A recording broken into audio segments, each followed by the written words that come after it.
Hi అండి, నమస్తే. Welcome back to our channel. ఈ వీడియోలో మీకు సింపుల్గా కాకరకాయ వేపుడు ఎలా చేసుకోవాలో చూపిస్తాను. ఈ వేపుడు వచ్చేసి మనము టమోటా పప్పు కానీ లేదంటే గోంగూర పప్పు కానీ సైడ్ డిష్గా చాలా టేస్టీగా ఉంటుంది. ఎలా చేసుకోవాలో ఒకసారి చూద్దాం. దీనికి నేను ఒక 1/2 కిలో కాకరకాయలు తీసుకున్నానండి. ఈ 1/2 కిలో కాకరకాయలు నేను ఫస్ట్ మనకి వాటర్తో క్లీన్ చేసేసుకొని అక్కడ ఉన్న పైన కాకరకాయని పీల్ చేసేస్తున్నానండి. మొత్తం పీల్ అడుగు ఏం చేయట్లేదు, పైన పైన పీల్ చేసేస్తున్నాను. ఈ పీల్ చేసిన వాటిని నేను కాకరకాయని చిన్న చిన్న ముక్కలుగా కట్ చేసుకుంటున్నాను.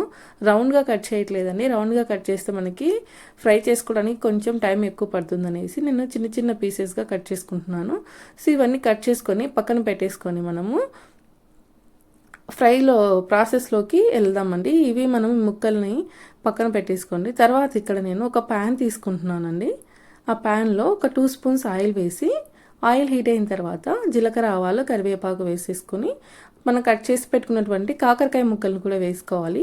ఇవి ఆయిల్లో బాగా ఫ్రై చేసుకోవాలండి.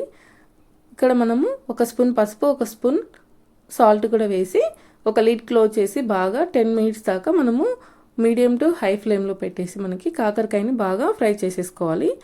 ఒక 10 మినిట్స్ తర్వాత మనకి కాకరకాయ ఇలా ఫ్రై అయిపోయి ఉంటుంది. ఇందులోకి మనము ఒక కారపొడిని మనం రెడీ చేసి పెట్టుకోవాలి. దానికోసం నేను ఒక మిక్సీ జార్ తీసుకొని కొంచెం కొబ్బరి, 2 స్పూన్ల కారాన్ని, ఒక 10-15 వెల్లుల్లిపాయలు వేసి ఇలా గ్రైండ్ చేసుకొని పక్కన పెట్టేసుకోండి.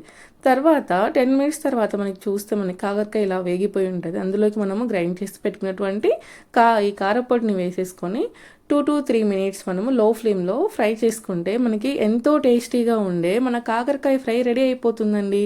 సో ఈ వీడియో మీకు నచ్చినట్లయితే మీ ఫ్రెండ్స్ అండ్ రిలేటివ్స్కి షేర్ చేయండి. అలాగే మన